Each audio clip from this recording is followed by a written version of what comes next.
उस देश के बारे में जब ये सुनता हूं जो पूरे विश्व में सबसे युवा और जवान देश माना जाता है, कहा जाता है कि इस समय सबसे जवान देश अगर जो कोई है तो वो भारत है। और तकलीफ की सीमा तब बढ़ जाती है जब सुनता हूं कि भारत का जवान आज राह खो बैठा है। बेमानी लगती है वो बात, झूठ लगती है कि भारत का जवान राह खो बैठा है। भारत का जवान राह खो नहीं बैठा। भारत की वो सियासत जिसकी राह आज अचानक आकर व्यर्थ हो गई और आगे कोई राह नहीं।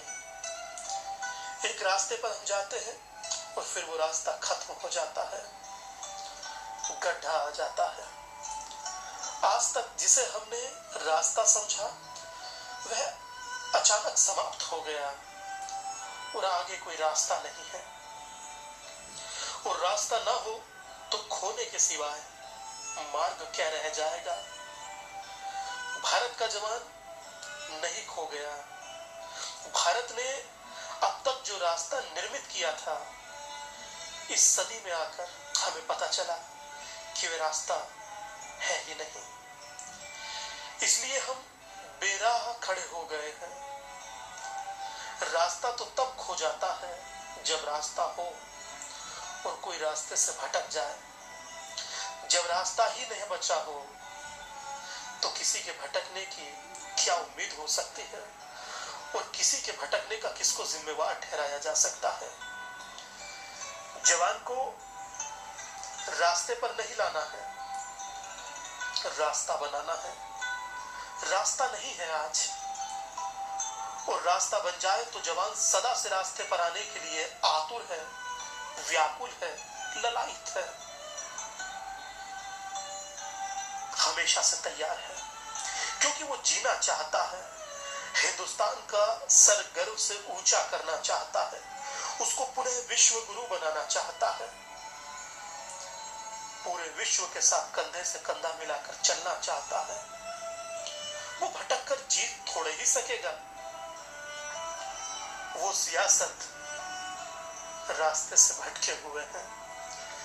वो सियासत रास्ते से भटक चुकी है, भटक सकते हैं, क्योंकि उन्हें जीना हमें नहीं लगता है कि अब है।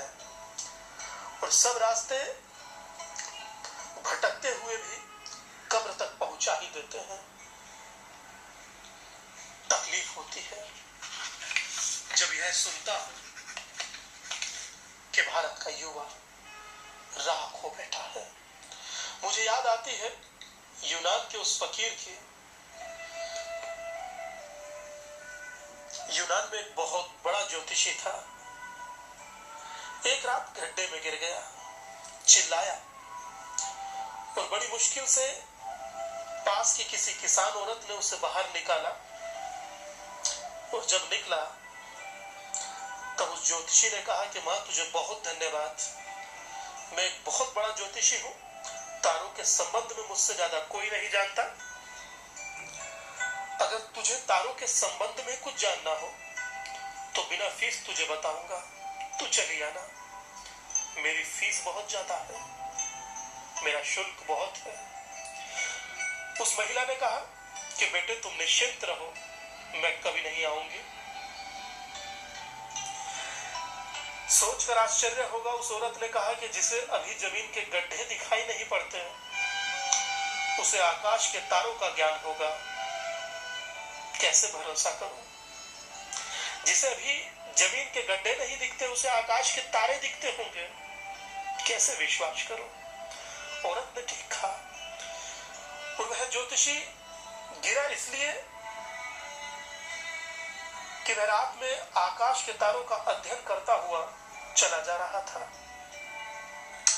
पैर भटक गए और गड्ढे में जा गिरा।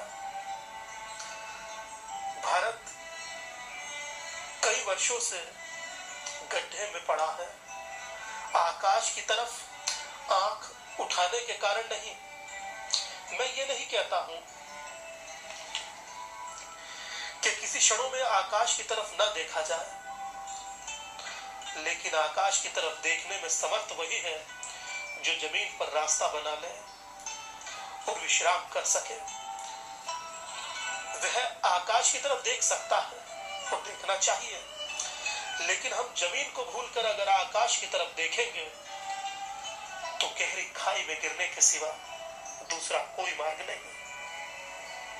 चिंतन का विषय है, सोचिए। प्रणाम।